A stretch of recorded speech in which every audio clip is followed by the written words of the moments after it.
日的雷仙剑。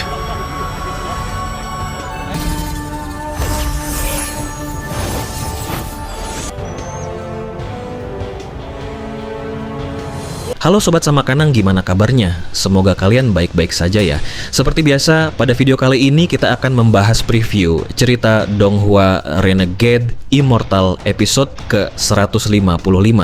Jadi tanpa basa-basi kita langsung saja mulai videonya.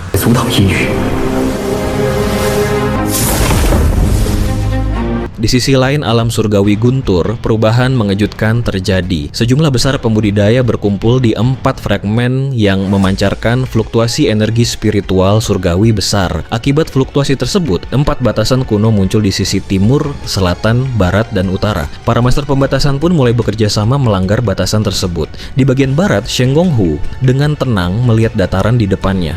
Ada batasan kuno selebar 10.000 kaki yang mengeluarkan energi spiritual surgawi pekat. Saat dia heran mengapa batasan itu muncul mendadak, perasaan krisis muncul di hatinya. Namun, di sisi lain, seberkas cahaya melesat diikuti belasan energi pedang. Orang di depan rombongan itu adalah Zhan Gongli. Dia segera menghampiri Shen Gonghu, merapatkan tangan dan tersenyum. Saudara Shen Gong datang begitu cepat. Shen Gonghu menjawab tenang, "Kaulah yang datang terlambat." Zhan Gongli tersenyum tipis lalu berbisik, "Apakah saudara Shen Gong tahu siapa yang saya temui di jalan? Itu senior."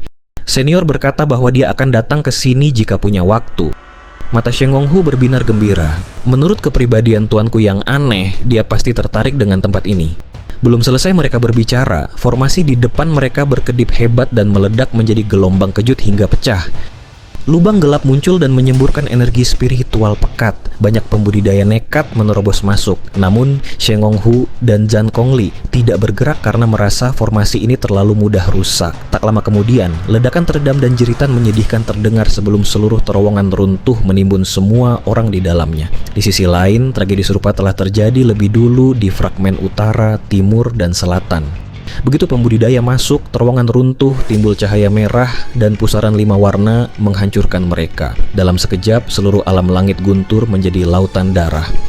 Saat keempat, formasi rusak dan terowongannya runtuh, energi spiritual surgawi meluap drastis. 9 fragmen bergetar hebat dan memancarkan cahaya merah dari formasi yang terukir jauh di bumi. Salah satu fragmen hancur akibat kekuatan di luar Nirvana Scryer yang meletus dari dalam. Dari tengah fragmen, aura menakutkan melesat keluar dari sebuah lengan yang terputus. Lengan terputus yang tersegel bertahun-tahun itu kini bebas dan terbang menuju pusat alam surgawi Guntur. Tak lama, 7 fragmen lainnya ikut roboh. 2 lengan, 2 kaki, tengkorak dengan mata kiri, dan batang tubuh yang terbagi 3 bagian, semuanya terbang menuju pusat alam. Tengkorak itu tersenyum saat melintasi kehampaan, melahap setiap pembudidaya hingga mata kirinya bersinar semakin terang.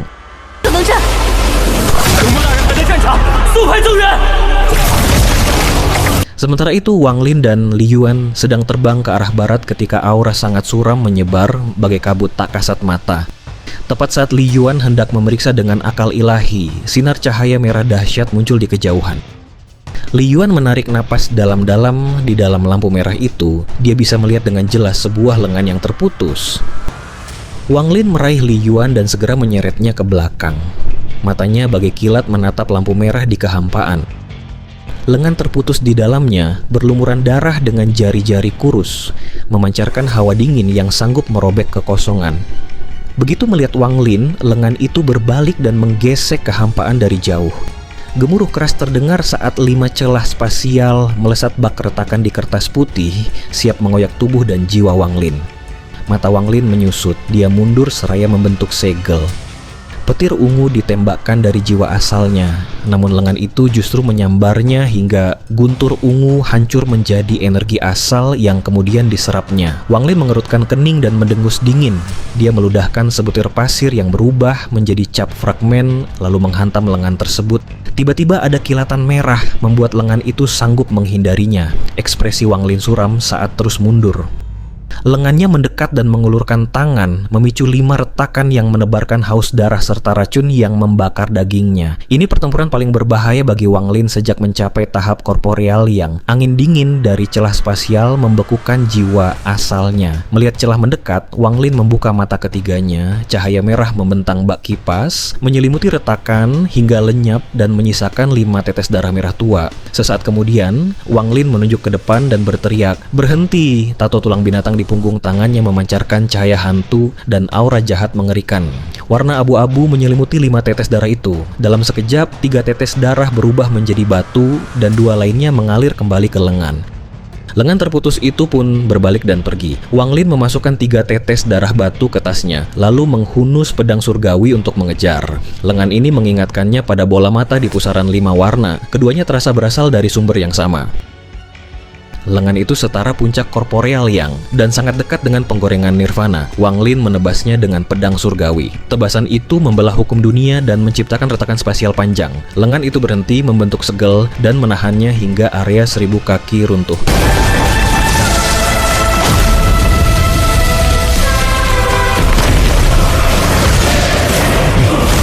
Wang Lin lalu menghantamkan cap fragmen hingga lengan bergetar, terluka, dan kabur lebih cepat. Namun, di sisi lain sekelompok pembudidaya Ascendan mendadak melintas. Lengan terputus itu berbelok, mencabik-cabik mereka, serta menyerap jiwa asal mereka. Luka pada lengan itu pun sembuh total dan kekuatannya makin dahsyat. Melihat hal itu, ekspresi Wang Lin makin suram. Terlebih saat melihat sinar merah lain membawa kaki terputus mendekat. Wang Lin langsung berbalik pergi. Lengan dan kaki terputus itu akhirnya terbang bersama dan menghilang. Sementara itu seluruh alam surgawi Guntur makin kacau. 8 anggota badan terputus yang setara puncak korporeal yang berkeliaran mengamuk. Racun darah dan kekebalan mereka terhadap mantra membuat banyak orang tewas. Tak lama, 8 sinar merah itu menyatu di pusat alam surgawi. Anggota tubuh itu bergabung membentuk pria berambut putih dengan tubuh rusak, wajah penuh luka, dan mata kanan yang hilang. Tuan Surgawi Qing Shui, segelmu tak bisa mengalahkan waktu. Jika tak ada formasi penyembuhan luar, saya tak akan selamat dari runtuhnya alam surgawi. Kecuali ada pusaran penyegelan kuno lain, kau tak akan bisa menyegelku lagi. Pria itu tertawa liar. Dia melesat ke fragmen tempat Wang Lin membongkar segel ke-9.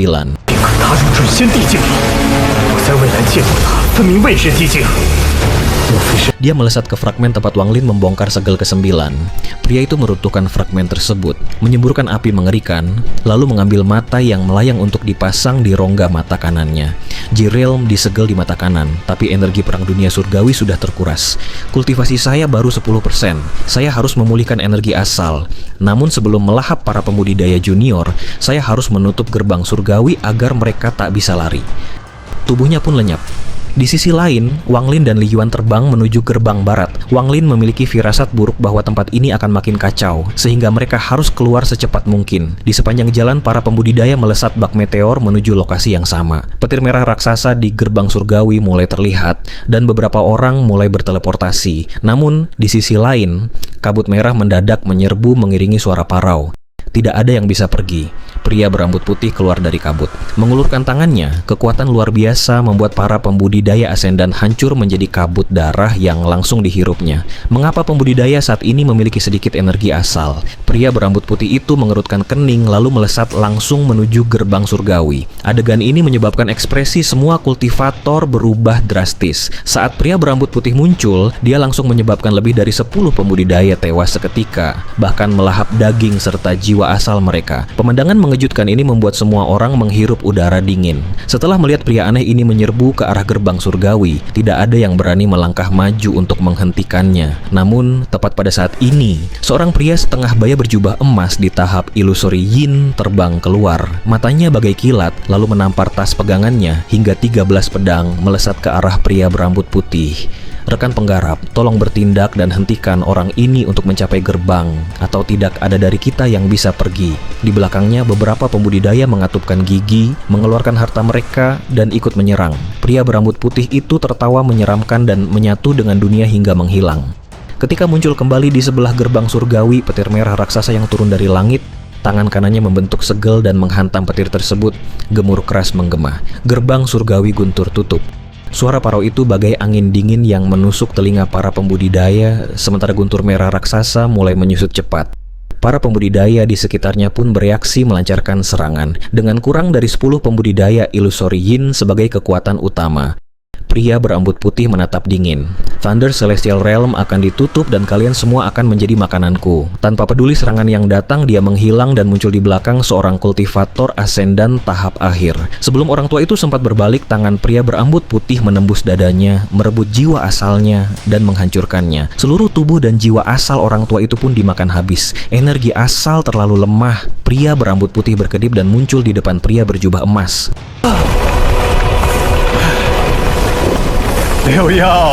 Wajah pria berjubah emas memucat dan dia mundur, namun terlambat. Pria berambut putih tertawa menyeramkan, lalu tubuhnya berubah menjadi bayangan berdarah yang menembus tubuh pria berjubah emas hingga meledak menjadi kabut darah. Dia melahap jiwa asalnya seraya tersenyum. Tidak buruk, ini adalah kultivator Qi. Ada lebih dari 100 pembudidaya di sekitar dan makin banyak yang mendekat untuk kabur. Pria berambut putih bergerak begitu cepat dan ganas bagai ikan di air. Akibatnya ketakutan tubuh dan para pembudidaya gagal bekerja sama. Ketika gerbang surgawi makin menyusut, ketakutan itu kian memuncak. Mereka akhirnya menyerah mengepung pria berambut putih dan justru berhamburan menyerbu gerbang surgawi. Pria berambut putih tersenyum suram melahap beberapa pembudidaya lagi. Dia membentuk segel dan berteriak mantra surgawi klon. Tubuhnya terbelah hingga menjadi 32 klon yang segera menyatu dengan dunia dan muncul dalam jarak 10.000 kaki dari gerbang surgawi. Jeritan menyedihkan memenuhi udara saat semua pembudidaya di area itu dihancurkan tubuhnya dan dimakan jiwa asalnya. Meski begitu, pembudidaya lain tetap menerobos karena gerbang adalah satu-satunya jalan bertahan hidup. Menarik, saya ingin melihat berapa banyak di antara kalian para kultivator junior QE yang benar-benar dapat melarikan diri. Pria berambut putih muncul di belakang seorang kultivator ilusori yin. Kultivator itu memilih meledakkan jiwa asal dan tubuhnya secara mandiri demi mati bermartabat.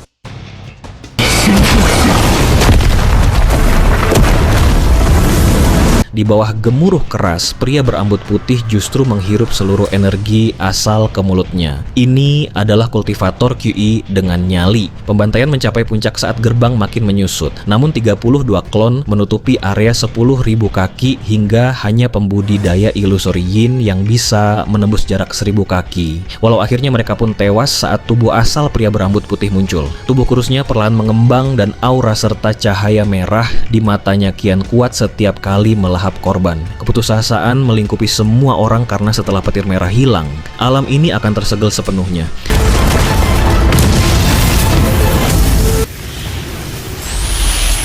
Di sisi lain, lebih dari 10 sinar energi pedang terbang dari kejauhan dengan raungan tajam. Di depan, mata Zhan Kongli tampak dingin, disusul lebih dari 10 kultivator tahap ilusori yin yang menyerbu ke arah pria berambut putih. Pada saat yang sama, Tang Yanfeng berwajah suram datang bersama rombongannya dari arah lain. Kedua kelompok melepas energi asal dan harta magis lebih dulu sebelum menyerang. Pria berambut putih menyeringai dan mengabaikan mantra yang datang, lalu muncul di kelompok Tang Yanfeng untuk menangkap seseorang.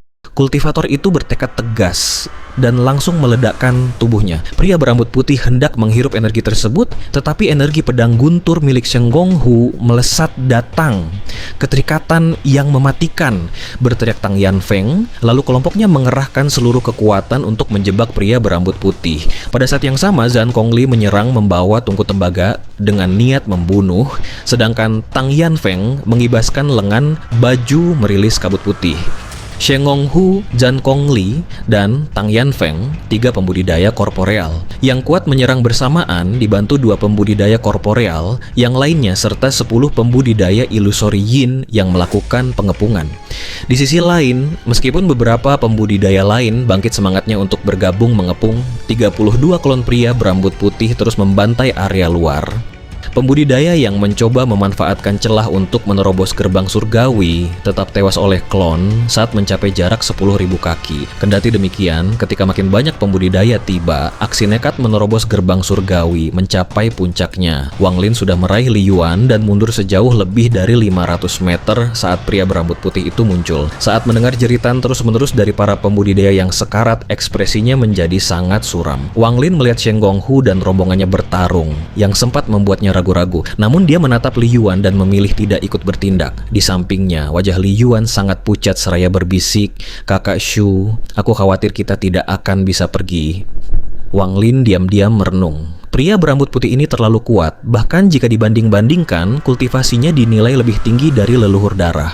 Poin kuncinya, setiap kali melahap seorang kultivator, kultivasinya akan kian meningkat. Wang Lin mendadak bertanya, "Saudara Li, apakah kamu percaya padaku?" Li Yuan kaget lalu mengangguk, "Apakah saudara Shu punya cara?" "Saya tentu percaya pada saudara Shu." Wang Lin menjelaskan bahwa dia memiliki sebuah mantra menyatu dengan dunia yang belum sepenuhnya dikuasai, sehingga membawa orang lain kemungkinan besar akan membuat orang tersebut menderita.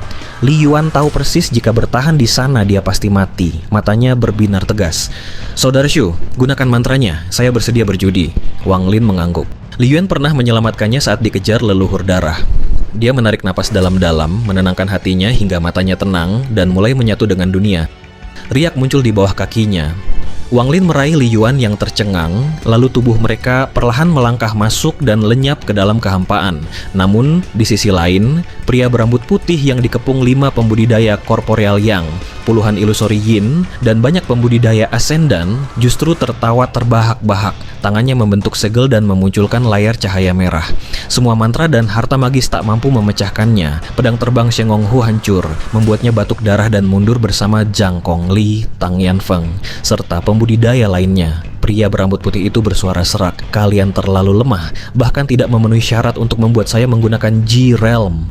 Layar cahayanya melebar cepat, membuat pembudidaya yang tersenggol layu menjadi mumi dan energi asalnya terserap. Saat tertawa dan melahap jiwa asal seorang kultivator, pria berambut putih mendadak berbalik kaget. Dao bergabung dengan dunia, merasakan seseorang yang belum sepenuhnya menguasai teknik tersebut. Pria tua itu ikut menyatu dengan dunia dan muncul 1000 kaki dari gerbang surgawi. Tangan kanannya menggenggam kehampaan sambil berteriak, "Keluarlah untukku." 5 celah spasial besar meletus, merobek dunia dengan suara siulan tajam. Seluruh pembudidaya merasa dunia bergetar hebat. Wajah Sheng Hong Hu, Zhang Kongli, dan Tang Yanfeng memucat menyaksikan kekuatan itu. Irangan teredam terdengar. Lalu Wang Lin muncul 500 kaki dari gerbang sambil menggendong Li Yuan yang lubang tubuhnya berdarah akibat tak tahan dengan mantra tersebut. Tanpa ragu, Wang Lin melemparkan Li Yuan yang dikelilingi energi asal ke gerbang surgawi yang tinggal seukuran kepalan tangan. Pria tua berambut putih mencibir dan melangkah menghilang.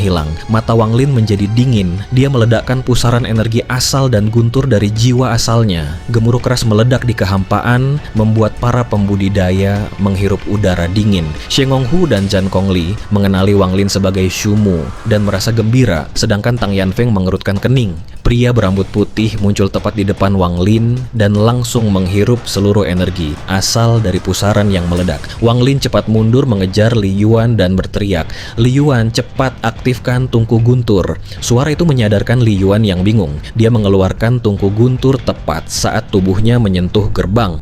Sinar cahaya membungkus Li Yuan sebelum dia menghilang. Melihat hal itu, Wang Lin juga mengeluarkan tungku guntur.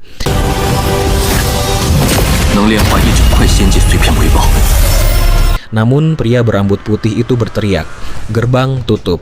Gerbang surgawi seukuran kepalan tangan itu langsung runtuh dan lenyap total. Wang Lin bertindak cepat dengan langsung berteleportasi menuju kehampaan. Pria tua itu tertawa dan mengejarnya dalam satu langkah. "Saya ingat sekarang, Anda adalah kultivator QI yang berhati-hati. Saya tidak suka orang berhati-hati. Bahkan G-Realm tak bisa membunuhmu. Saya ingin melihat bagaimana kamu melarikan diri kali ini." Tangannya dengan kejam menggenggam punggung Wang Lin dan menyegel seluruh jalan mundurnya. Di tempatnya bertarung, Sheng Hong Hu mendadak membuka mata penuh harapan seraya berteriak, "Tuanku, tolong bertindak." Zhang Kongli sangat waspada dan membatin apakah senior lebih kuat dari orang aneh ini. Sementara itu, Tang Yanfeng mencibir, merasa Wang Lin yang bertingkat kultivasi sama dengannya pasti akan mati di tangan pria tua tersebut. 此人实力极为强悍，我唐家都断不可招惹。不如化作生血助我正道。此此界生灵